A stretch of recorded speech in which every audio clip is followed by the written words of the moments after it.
Big boss എല്ലാവരെയും living ഏരിയയിൽ വന്നിരിക്കാൻ പറഞ്ഞ്, എന്നിട്ട് ബിഗ് ബോസ് പറഞ്ഞ് ഇനിയിപ്പം 7 പേരാണ് 7ൻ്റെ പണിയുള്ള ഈ വീക്ക് വന്നിരിക്കുന്നതെന്ന് ബിഗ് ബോസ് പറയുന്നുണ്ട്. നിങ്ങൾ എല്ലാവരെയും നോമിനേഷനിൽ ഉൾപ്പെടുത്തിയിട്ടുണ്ട് എന്നാണ് ബിഗ് ബോസ് പറഞ്ഞത്. അപ്പോൾ എല്ലാവരും നോമിനേഷനിലുണ്ട്. ഇനി നിങ്ങൾ മികച്ച രീതിയിൽ ഗെയിം കളിക്കുക. നിങ്ങളുടെ ഗെയിം നോക്കി, നിങ്ങളുടെ മികച്ച പ്രകടനം നോക്കിയിട്ടാണ് പ്രേക്ഷകർ നിങ്ങൾക്ക് വോട്ട് ചെയ്യുന്നത്.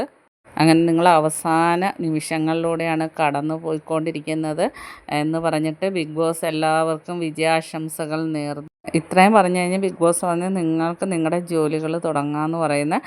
അപ്പം അനീഷൊക്കെ പറയുന്നത്, ബിഗ് ബോസ് ഇതെന്താണ് പെട്ടെന്ന് നിർത്തിക്കളഞ്ഞാൽ, കുറച്ചും കൂടെ പറ ബിഗ് ബോസ്, കുറച്ച് ദിവസമല്ലേ ഉള്ളൂ, ഞങ്ങളോട് കുറച്ചുകൂടെ സംസാരിക്കുമെന്ന് പറയുന്നത്.